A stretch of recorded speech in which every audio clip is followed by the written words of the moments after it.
নমস্কাৰ জনাইছো সকলোকে তোমালোক আটাইকে মোৰ আন এটা নতুন ভিডিঅ'লৈ স্বাগতম জনালো আজি আমি অনুশীলনী 8.1 ৰ কোৱেশ্চন নম্বৰ 10 ৰ পৰা আৰম্ভ কৰিম তোমালোকে মন দি চাবা কোৱেশ্চনটো কি কৈছে ত্ৰিভুজ PQR ৰ কি কিউ কোণ সমকোণ আৰু PR plus QR equal 25 cm আৰু PQ সমান সমান 5 cm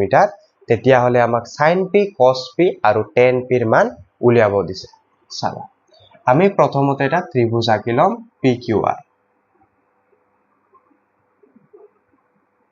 ইয়াতে তোমাৰ কিউ কোণ সমকোণ কৈছে তো মই এটো কিউ বুলি ললো এটো P বুলি ললো এটো R বুলি ললো ইয়াতে কি হয় কিউ কোণ সমকোণ আৰু আমাক কি ক'লে এতিয়া PQ ৰ মানটো দিয়া আছে 5 cm PQ ৰ মান 5 cm আৰু কি কৈছে PR plus QR সমান সমান 25 cm PR plus QR সমান সমান কিমান 25 cm এতিয়া আমি উলিয়াব লাগিব চাবা দিয়া আছে ত্ৰিভুজ PQR ৰ কিউ কোণ সমকোণ PQR ৰ কিউ কোণ সমকোণ বুলি আমাক দিয়া আছে আৰু কৈছে PR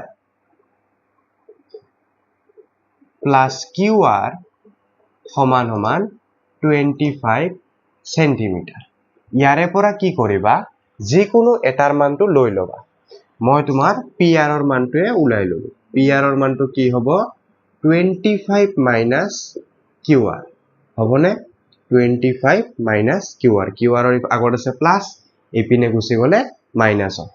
তো 25 minus QR হল PR ৰ ভ্যালু তো এতিয়া চাবা আমি এতিয়া পাইথাগোৰাছৰ ফৰ্মুলা ব্যৱহাৰ কৰিম এতিয়া পাইথাগোৰাছৰ উপপাদ্য মতে কি জানো আমি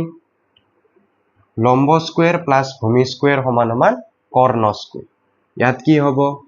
PR স্কয়াৰ এটো কৰ্ণ PQ স্কয়াৰ প্লাস QR স্কয়াৰৰ সমান হ'ব PR স্কয়াৰৰ মানটো কি পালো PR ৰ মান 25 minus QR তো লিখা 25 minus QR whole square plus PQ ৰ ভ্যালুটো কিমান পাইছা 5 cm ইয়াতে 5 বহুৱাই whole square কৰা আৰু QR ৰ ভ্যালুটো কিমান হ'ব তুমি QR এ লিখিছা এতিয়া চাবা এটো কি হৈ আছে a minus b whole square তো কি আছিল formula a square minus 2ab plus b square equal 5 square মানে 25 আৰু এটো লিখা qr square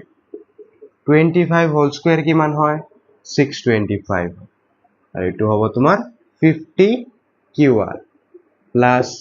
qr square সমান সমান 25 plus qr square so ইপিনেও qr square ইপিনেও qr square তো আমি qr square কাটি দিব পাৰো কাৰণ দুটাৰে আগত প্লাস চিন আছে ইপিনে এটো গলে মাইনাস হ'ব তো qr square minus qr square কিমান হয় 0 হয় তো এতিয়া চাবা 625 লিখা আৰু ইফালে 25 ৰ আগত কি চিন আছিল প্লাস ইপিনে আহিলে মাইনাস আৰু চাবা 50 qr আগত মাইনাস চিন আছে ইপিনে গলে কি হ'ব প্লাস লিখি দিয়া 50 qr এই দুটা মাইনাস কৰিলে কিমান পোৱা 600 পোৱা ইকুৱেল 50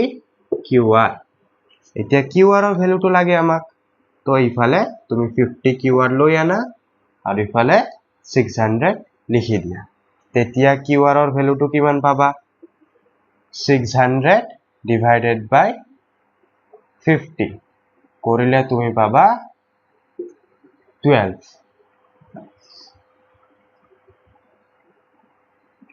কি হ'ব ইউনিটটো তোমাৰ সেন্টিমিটাৰ তো আমি কি পালো qr ৰ মানটো পালো 12 সেন্টিমিটাৰ হৈ গল qr ৰ মান মই পালো 12 সেন্টিমিটাৰ PQৰ মান দিয়া আছে 5 সেন্টিমিটাৰ এতিয়া PR ৰ মানটো কিমান হ'ব উলিয়াব লাগে PR ৰ মানটো মই ইয়াতে বহুৱাই দিম এতেকে PR সমান কি আছিলে 25 minus QR 25 minus QR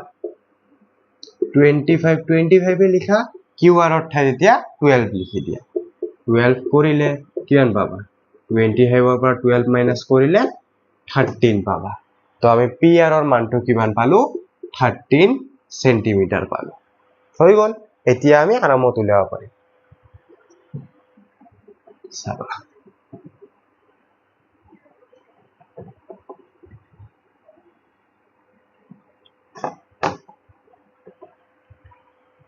sin p উলিয়াব দিছে নহয় sin p ৰ ফৰ্মুলাটো কি আছিল লম্ব বাই অতিভুজ তো sin p লম্ব বাই কৰ্ণ বুলিও কব পাৰা ইয়াৰে অপোজিট থাকাটোই হল লম্ব তো কি হ'ব QR আৰু কৰ্ণ হল তোমাৰ PR তো QR ৰ ভ্যালুটো কিমান QR ৰ ভ্যালুটো আমি পাইছো 12 সেন্টিমিটাৰ তো ইয়াতে 12 লিখা PR ৰ ভ্যালুটো কিমান 13 সেন্টিমিটাৰ তো 13 লিখি দিয়া আমি sin p ৰ ভ্যালু পাই গল এতিয়া cos p লাগে cos ৰ ফৰ্মুলাটো কি আছিল ভূমি বাই কৰ্ণ তো ভূমি কোনটো হ'ব PQ লিখি দিয়া PQ আৰু কৰ্ণটো সেমে থাকিব PR PQ ৰ মান কিমান 5 কৰ্ণৰ মান পালো 13 তো 5/13 আৰু tan p ৰ ভ্যালু কি আছিল tan মানে কি আছিল tan থিটাৰ ভ্যালুটো তোমাৰ আছিল লম্ব বাই ভূমি তো লম্ব হ'ব তোমাৰ QR ভূমি হ'ব PQ লিখি দিয়া QR বাই PQ QR ৰ ভ্যালু কিমান QR ৰ ভ্যালু 12 আৰু PQ ৰ ভ্যালু 5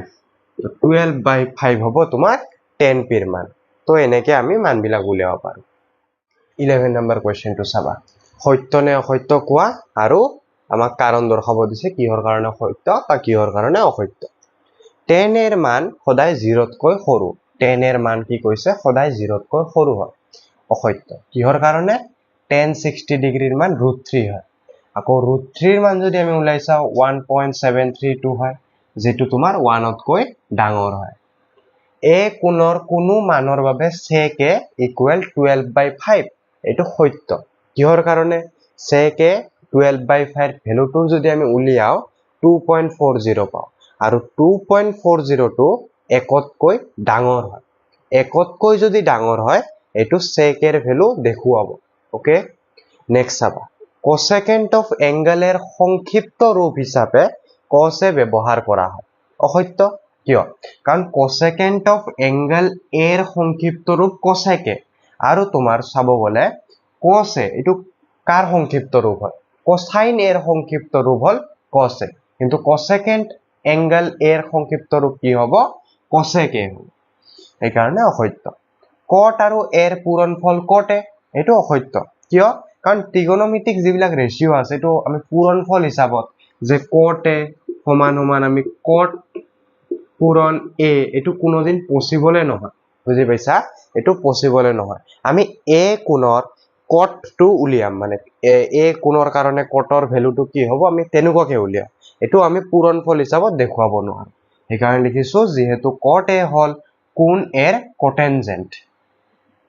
কোনো এটা কোণ থিটাৰ বাবে sin থিটাৰ মান 4/3 হ'ব পাৰে নে নোৱাৰে অসত্য কিয় sin থিটা = 4/3 যদি হয় 4/3 কৰিলে 1.333 পাবা কিন্তু sin ৰ ভ্যালু 1 তকৈ ডাঙৰ হ'বই নোৱাৰে তো যদি হ'ব নোৱাৰে তেতিয়া হলে 4/3 টো হ'ব নোৱাৰিব এই কাৰণে এটো অসত্য এইখিনি আছিল তোমালোকৰ 8.1 আজি আমি 10 নম্বৰ কোৱেশ্চন আৰু 11 নম্বৰ কোৱেশ্চনটো পঢ়িলো তো যদি তোমালোকে ভিডিওটো চাই ভাল পাইছা তেতিয়া হলে লাইক কৰিবা শেয়াৰ কৰিবা আৰু চেনেলটো সাবস্ক্ৰাইব কৰিবলৈ নাপাহৰিবা